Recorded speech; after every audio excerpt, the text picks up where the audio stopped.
What was the question? So my question was that what happens to other religions' strict followers, where they will go after their death? Will they reach God or not?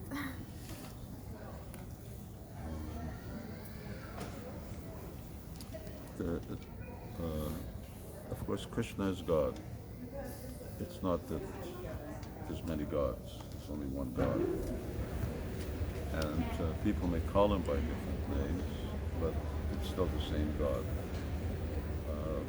But even though they may call him by names, they don't necessarily know who he is. Actually, our flight is just arriving. So they don't really know, well, who is that God?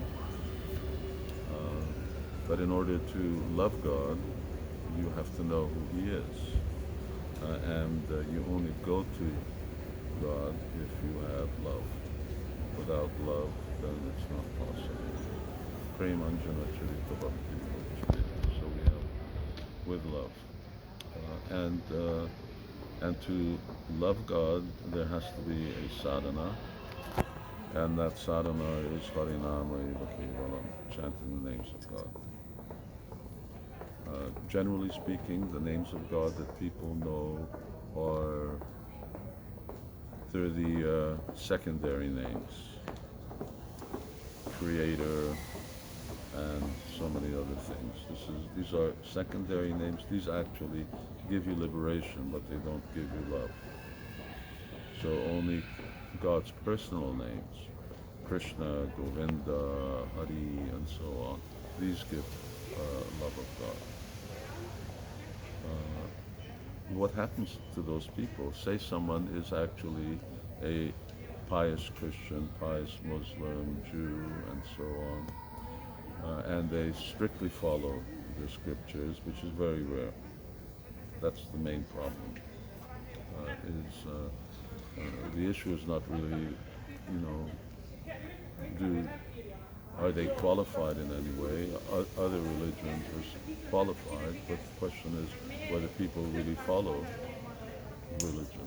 It says, "Thou shalt not kill." So how many Christians follow that? You won't find hardly any.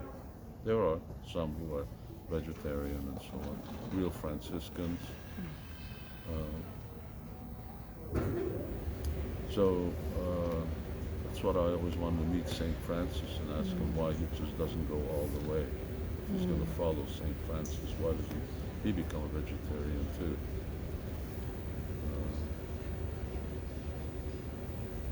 So that's, but then Arjuna asked the question, then what happens? What happens to those, he says yogi, but what happens to those spiritual seekers who don't actually complete the path?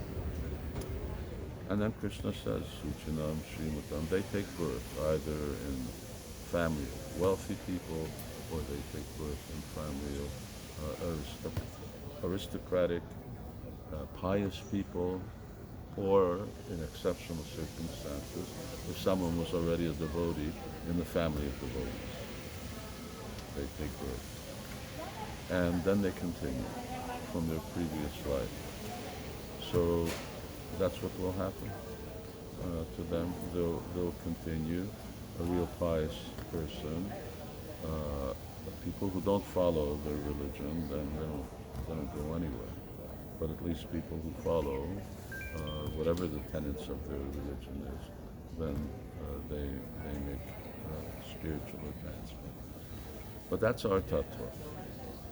That's not necessarily what we preach to people. So when people would ask Prabhupada the question and say, religion means you know God, you love God. If you know God and love God, then you go to God. That's what we preach, and in that sense, our preaching or giving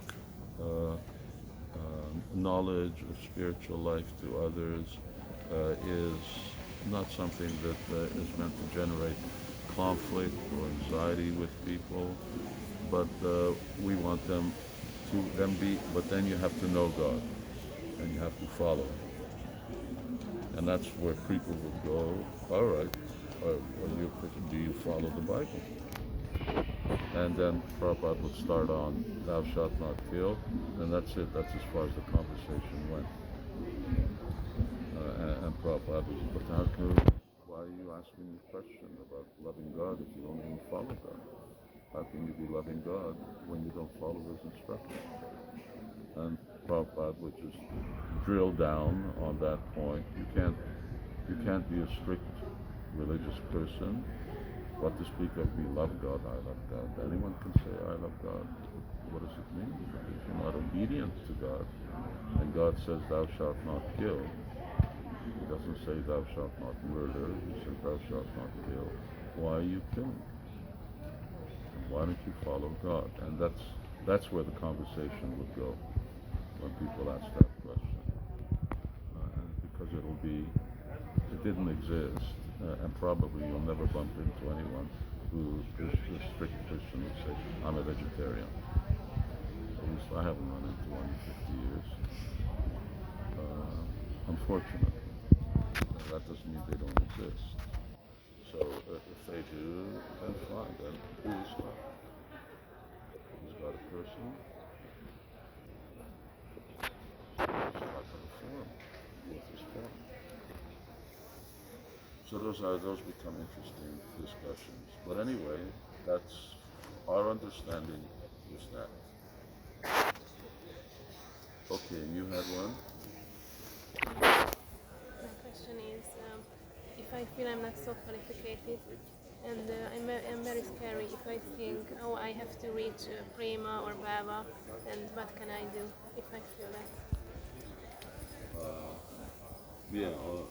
We're at the airport, so the question was, well, bhāva and prema may feel far away, so what does a devotee do if they sort of feeling a little insecure? But that our faith has to be there. Our faith is in the power of the holy name, the process, bhakti yoga, which means that we have to be strictly following it, in Krishna's mercy. So if those things are there, then we will naturally advance. It's not a question of devotees not advancing. It is a very wonderful thing, and seems maybe sometimes seems distant that how we awaken bhava, but it will come if we follow the process. And Prabhupada would emphasize that because however you do it, one part is sadhana and the other one part is kripa, is mercy. So we're dependent on mercy. Everyone's dependent on mercy. Whether it's the Babajis who never step out of Vrindavan, or you have to invoke Krishna's mercy somehow or another. So Srila Prabhupada would very much emphasize that, all right, we don't necessarily come from pious backgrounds, we don't come from the background, we're already carrying a lot of luggage along with us, and especially we're living in this Western environment, which is really unconducive and unsupportive for spiritual life. But it's conducive for one thing, and it's conducive for spreading Lord Chaitanya's message. And since ultimately the success is dependent on mercy, no matter how much you try, how much sadhana you do, then get mercy, get the special mercy that's available by preaching, by distributing books, by distributing prasadam, by introducing people to Krishna consciousness, by being part of Lord Chaitanya's Sankirtan movement, because if you get Lord Chaitanya's mercy, then he can bring you from anywhere to anywhere. So Migrari,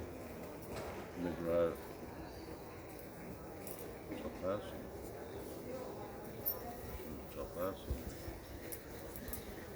McGrary was he was a hunter, and just by Narada's contact with Narada, he went to a bhāva bhakta, just like that. So that's the power of mercy. It can happen just like that. Whether it's by Prabhupada's will, and Prabhupada can do it, he's the one ultimately who gave the promise, so he's the one who's got to keep it. Or Krishna can do it, Chaitanya Mahaprabhu, because this preaching mission is so dear to them. And that's why even that's why Bhaktisiddhanta Saraswati Thakur, Srila Prabhupada would so much criticize the Babajis. Maybe there are, and there are Babajis who are qualified and who can actually invoke Krishna's mercy just by general practice. But, and we see that there are Babajis who preach to Westerners and to others to do that. The ones I've seen, for instance, in Hungary, who tried that, they didn't last for very long. So it's not possible. They can't do it. And therefore, in one sense, it's sort of misleading people off the track of where the real mercy is available, which is by following Chaitanya, by going out and preaching and taking responsibility and getting that extra mercy, which yoga kshema vahami, which may cover that whatever percentage that's lacking. So, I cited that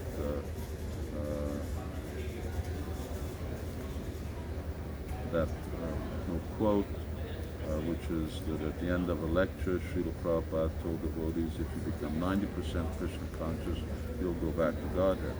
But the devotees were pretty dismayed at 90% of being the bar, although ultimately it's 100%. But how do you get to the 100% is the question. So then he said, all right, 80%, and still devotees were unenthusiastic. Finally he said 70%, and everyone said, Jai. But when he went back, his servant said, well, Prabhupada, what if I can't make 70%? And Srila Prabhupada said, you just hold on to my dhoti. I have the key to the back door. But what is that key to the back door? It wasn't in terms of sadhana, because there's nothing new about sadhana that Prabhupada gave. He was just giving the standard, aside from lowering the bar to 16 rounds from 64. So the sadhana is standard.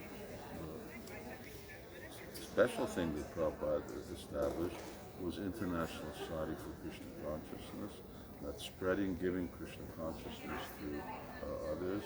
That was the special thing. So we need to really depend on that, and you have to just keep it in mind. Prabhupada said, give this one life to Krishna, and you go back to Godhead. So, when time comes, you have to remind Prabhupada that he promised. But then this one life you have to give to whatever it is, whatever part, whether it's distributing books, distributing prasadam, or cooking, or doing bookkeeping, or teaching, or deity worship. So part of that instrument that gives Krishna consciousness, at least that's what I've been going on. And that's what devotees I know, my godbrothers have been, god sisters have going on that, on the strength of that promise. So you have faith. You've got to do things the right way, you have to have faith in the process. Okay, we should send this out before we got to go.